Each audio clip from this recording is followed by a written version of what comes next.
मुसलमान केवल अल्लाह से डरता है। मुसलमान केवल अल्लाह के सामने झुकता है, वो किसी के सामने नहीं झुकता। साहब ने इन जैसों के लिए, इन गवारों के लिए बहुत सुंदर बात कही है।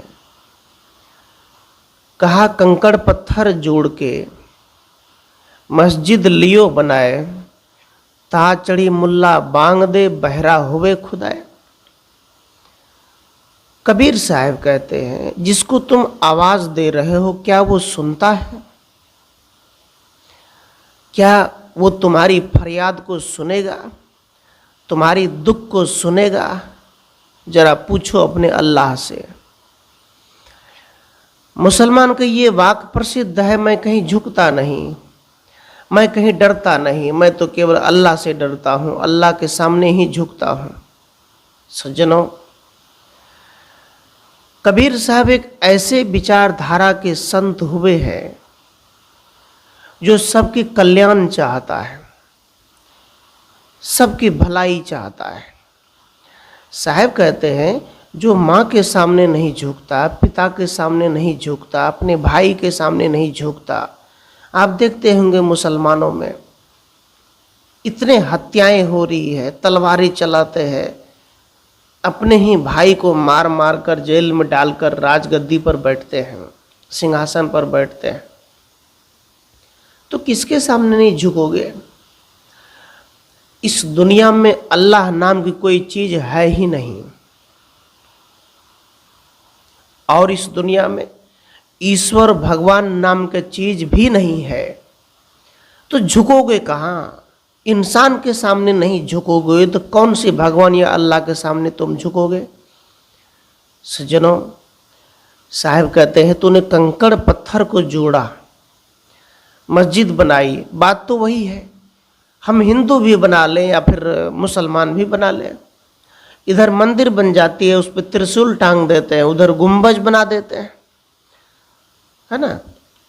तो बात तो दोनों एक है, सेम है।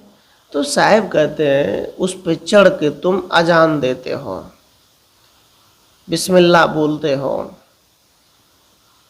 तो साहब कबीर कहते हैं, मुझे तुम्हारी ये बात पसंद नहीं है। दिन को रहत है रोजा, रात हनत है गए, यह खून व बंदगी क्यों कर खुशी खुदाए। कबीर देव कहते हैं, दिन को रोजा है, रात में गए काटते हो, इधर तुम खून करते हो, उधर तुम बंदगी करते हो, अर्थात खुदा को प्रसन्न करते हो। कैसे होगा? तुम्हारी जीव हत्या की पाप से तुम्हारी खुदा या अल्लाह प्रसन्न या खुश कैसे रह सकता है ना? जब तुम कहते हो कि मुझे सूअर काटने से पाप लगता है, मैं सूअर नहीं खा सकता, और हिंदू कहते मैं गाय नहीं काट सकता। आज भारत देश में इतने फैक्ट्रियां हैं जो हिंदू चलाते हैं, गाय की फैक्ट्रियां, गाय के मांस टुकड़े सब गाय सप्लाई करते, विदेशों में भेजते, हिंदू भेजते हैं। आखिर ये चल क्या रहा है? तो कबीर साहब कहते हैं, जीव मत मारो बापुरा, सबका एक प्राण, और हत्या कब न छूटे जो कोटिन पढ़ो पुराण। कहते हैं, जीव मत मारो, जब तुम्हें पाप लगता है तो दोनों मारो मत। जब मारते हो तो पुराण पढ़ो या कुरान पढ़ो, उसकी हत्या का पाप नहीं कट सकता। इस प्रकार से साहब कबीर कहते हैं, देता रहे 1000 बरस मुल्ला चाहे अजान, पर खुदा न मिली है जब लग मन शैतान। सतगुरु रविदास जी महाराज भी कहते हैं, ये खुदा तुमको कब मिलेगा? क्या तुम जानते हो? भगवान का दर्शन तुम्हें कब होगा? वो कहते हैं, जब तक तुम्हारे अंदर में शैतान है, पत्थरबाजी है, आतंकवादी है, दूसरे को मारने की बातें आती है, साहब कहते हैं तुम खुदा से दूर हो। तुम खुदा को छू भी नहीं सकते, खुदा को तुम स्पर्श भी नहीं कर सकते, खुदा को तो अनुभव भी नहीं कर सकता। कैसे? दर्द न जानो पीर कहाऊं, बेता पड़े पड़े जग भर माऊ। साहब कहते हैं, तुम दर्द नहीं जानते हो, क्या जानते हो तुम? जब तुम समाज के दर्द नहीं जानते हो, जब तुम अपने ही घर की महिलाएं की पीड़ा को नहीं जानते हो, तो तुम कौन से मौलवी हो, कौन सी खुदा हो? बताओ। आज भी मुसलमान महिलाएं ऐसी है जो बूढ़ी हो जाते हैं लेकिन वो बच्चे को पैदा करते रहते हैं। क्या तुम उनके दर्द को जानते हो? कहते अल्लाह की देन है, बच्चा अल्लाह देते हैं। तो क्या अल्लाह केवल बच्चे देने के लिए है, बच्चे पैदा करने के लिए? नौकरी, रोजगार, रुपया, पैसा, भूखमरी, इसको अल्लाह नहीं मिटा सकता क्या? आज पाकिस्तान भीख मांग रहा है तो अल्लाह उसको दे दे सब कुछ? क्यों? आखिर ये भक्ति कैसी है? खुदा की इबादत कैसा है? अल्लाह मुसलमान के महिलाओं को केवल बच्चे देने के लिए है, 12-13 बच्चे देते हैं, खूब बच्चे पैदा करते हैं। अल्लाह को और कोई काम नहीं है क्या? अल्लाह दे ना, उसको रोटी दे दे, उसको रोजगार दे दे, उसको पढ़ाई लिखाई दे दे। इस बात को मुसलमान नहीं मानता। मतलब भारत में जो मुसलमान है उसे रोजगार चाहिए भारत सरकार से, पैसे चाहिए भारत सरकार से, राशन चाहिए भारत सरकार से, लेकिन जो जनसंख्या नियंत्रण कानून है उसको वो नहीं मानता। वो कहते साहब हम क्या करें, अल्लाह दे देते, हम बच्चा ले लेते। कैसे देगा? तुम शादी ही नहीं करोगे तो बच्चा अल्लाह दे सकता है क्या? मान लो बहुत ऐसे गांव में स्त्री है जो बांझ है, जिनको ऐसी प्रॉब्लम है, नस प्रॉब्लम है, खून की कमी है, ऐसी बहुत सारी गड़बड़ियां हैं जिनके कारण से उनको बच्चे नहीं होते। तो मैं कहता हूँ अल्लाह को ले आओ, वो बच्चे दे देंगे, अल्लाह ही तो देगा बच्चा। क्या करते हो? किसको मूर्ख बनाते हो? सज्जनों, याद रखना, संत रविदास जी महाराज कहते हैं कि तुम्हारे लाउड स्पीकर खराब हो जाएंगे, मस्जिद से उतर जाएंगे, तुम मर जाओगे, पूरी दुनिया मर जाएगी, पूरे मुसलमान मारे जाएंगे, लेकिन याद रखना खुदा नहीं मिल सकता, क्योंकि तुम्हारे अंदर में शैतान बैठा है, और जब तक शैतान है तब तक खुदा नहीं मिल सकता। कबीर साहब के पास मौलवी चले गए, कुछ ब्राह्मण भी चले गए, कुछ हिंदू भी चले गए, और कबीर साहब से प्रश्न किया। कबीर साहब से पूछा, हे कबीर साहब, आप सुना हूँ बड़े तार्किक हैं, आप विद्वान हैं, तो मुसलमानों ने कहा कि आप मेरे इस्लाम धर्म को कबूल कर लीजिए, आप इस्लामिक बन जाइए, आप मुसलमान बन जाइए। तो कबीर साहब ने कहा कि मुसलमान धर्म में कोई विशेष है तो बताओ, कोई ऐसा विशेष बताओ, कोई अच्छाई बताओ। कहाँ है ना?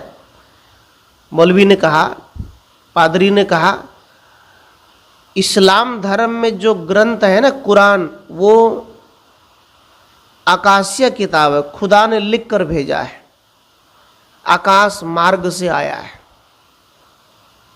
तो कबीर साहब ने सीधा सवाल कर दिया, कहा अच्छा चलो तो मानता हूँ तुम्हारे जो कुरान है वो आकाश से आया है, मैं मानता हूँ, लेकिन वहाँ पर क्या मशीन लगा है? जो मुसलमान ये कहता है कि मेरा कुरान जो है वो आकाश से आया है, खुदा ने भेजा है, लिख कर भेजा है, क्या वहाँ मशीन लगा है? वहाँ कागज कौन पहुँचाया, लिखा कौन? पूछो उनसे। इतनी बातें कही तो सभी मौलवी थर्रा गए, अरे हम तो आए थे इसको इस्लाम कबूल करवाने के लिए, ये तो मेरा ही पोल पट्टी खोल रहा है। तब ब्राह्मणों ने कहा आप ब्राह्मण बन जाइए। कहा क्या मिलेगा ब्राह्मण से बनने से? तो कहा यदि आप ब्राह्मण बनते हैं तो आपको मुक्ति मिलेगी। कबीर साहब ने कहा जो तू ब्राह्मण ब्राह्मणी को जाया और राह दे काहे ना आया। कहा यदि तुम ब्राह्मण जन्म से पैदा होते हो तो तुम्हारी पैदाइश दूसरे रास्ते से होनी चाहिए। पैदा तो सब एक ही रास्ते से होते हैं, अर्थात सबका जन्म तो माँ के गर्भ से होता है, चाहे हिंदू हो, चाहे मुसलमान हो, चाहे ब्राह्मण पादरी जो भी हो। सब तो माँ से जन्म लेता है, तो मैं कैसे मान लूँ कि तुम जन्म से ब्राह्मण हो? कैसे मान लो? तुम ब्राह्मण कहते हो, कोई मर गए तो बाल छिला दो, मुंडन कर लो, पत्नी का मुंडन क्यों नहीं करते हो? बड़ा बड़ा झोटा रखे, उसमें जू हो गया है, उसमें एक से जानवर हो गया, उसको कटा दो। कबीर साहब ने ऐसा जब बात कहा तो ब्राह्मण कहते अरे अब तो हम ही फंस गए यहाँ। सज्जनों, तब हिंदू ने कहा कि आप हिंदू धर्म कबूल कर लीजिए। कहा क्या मिलेगा? कहा हिंदू धर्म कबूल कर लीजिए, आपको 33 कोटि देवता का दर्शन हो जाएगा, है ना। तो कबीर साहब ने कहा कि तुम्हारे 33 कोटि देवता ने आज तक भारत में किया क्या है? तुम्हारे 33 कोटि देवता का कोई शक्ति बताओ जो एक मोबाइल भी बनाया हो। चलो छोड़ो, एक सुई का नोक भी बनाया हो, बताओ, गिनती कराओ। 33 कोटि देवता हमारे भारत देश में, लेकिन एक सुई तक नहीं बना पाए। हमारे भारत देश गरीब अवस्था में जी रहे थे, कपड़े तक नहीं बना पाए। हमारे भारत देश में छुआछूत छे, ऐसे 33 कोटि देवता छुआछूत को कहाँ मिटा पाया? यही 33 कोटि देवता के कारण हमारे भारत देश गुलाम रहा। जब भी भारत देश पर आक्रमण होता था, दुश्मन आक्रमण करते थे राजाओं पर, तो राजा जब किसी की कोई मृत्यु हो जाते थे, जब युद्ध करने चलते थे, तो ब्राह्मण पतरा खोलकर बैठ जाते थे। ब्राह्मण बोलते थे महाराज अभी युद्ध का समय नहीं है, अभी तो शोक मनाने का समय है। तब तक में दुश्मन फिर मार देते थे, आक्रमण कर देते थे। सज्जनों, आप जिस पतरा की बात करते हैं ना, जो समय की बात करते हैं कि कौन सा दिन अच्छा रहेगा, कौन से दिन हम घर बनाएंगे, कौन सा दिन हम गृह प्रवेश करेंगे, यही पतरा तुम्हारे जीवन में खतरा बढ़ाया है। और यही पतरा के कारण भारत देश गुलाम हुआ है। तो कबीर साहब मुसलमानों को भी वहाँ से भगा दिया और मुसलमानों से कहा ना तो तुम्हारा धर्म ठीक है, हिंदू से कहा ना तुम्हारा धर्म ठीक है, ब्राह्मण से कहा ना तुम्हारा धर्म ठीक है, तीनों में कोई ठीक नहीं। ब्राह्मण का मतलब होता ब्रह्म जनाति ब्राह्मणः, जो ब्रह्म को जाने वो ब्राह्मण है। जो स्वयं को जाने, जो आत्मज्ञान जाने वो ब्राह्मण है। मुसलमान मूस, मूस मतलब चुराना, जो अज्ञानता को चुरा ले, अपनी बुराई को ख़त्म कर दे, जो ईमान के पक्के हो वो मुसलमान है, ईमान वाले, मुसल्लत। हिंदू साहब कहते हैं अपने आप को शुद्ध पवित्र भावना से जीने वाले हिंदू। क्या मतलब होता है? कुछ नहीं, मानवता की पुजारी बनो। साहब कहते हैं वही धर्म अच्छा है। धर्म की परिभाषा आजकल पुजारियों से सुनिए, वो कहेगा अपना धर्म ही नहीं बचा तो क्या मतलब। धर्म जानते हो क्या है? जो धारण करने योग्य है, जो धारण किया जाए। प्रेम धारण किया जा सकता है, प्रेम धारण करो। तो प्रेम धारण किया क्या मुसलमानों ने? कहाँ किया?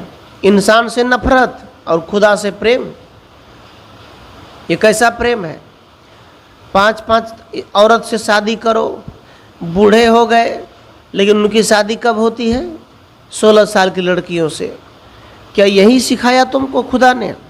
सज्जनों, याद रखना, प्रेम धारण करो, करुणा धारण करो, दया धारण करो, भक्ति धारण करो, सरलता धारण करो।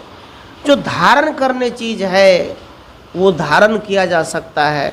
और ये 8 सद्गुण जो धारण कर लेता है वो धर्म है। राम के कपड़े पहन लिए, है ना, अल्लाहू अकबर बोल दिए, अल्लाहू अकबर बोल करके किसी को मार दिए, किसी को काट दिए, गला रेत कर दिए। क्या यही धर्म है? यही तुम्हें इस्लाम सिखाता है? ये धर्म नहीं है, ये तो तुम्हारा पाखंड है। याद रखना, सच्चे मुसलमान बनना चाहते हो तो साहब कहते हैं बकरी मुर्गी किन फुरमाया, किसके कहे तुम थोड़ी चलाया। कौन कहा तुम बकरे के गले पर छुरी चलाओ? किसने कहा? किसने तुम्हें इजाज़त दिया? सज्जनों, इस बात को जानो, इस दुनिया में तुम्हारा अल्लाह कुछ नहीं दिया आज तक, किसी को नहीं।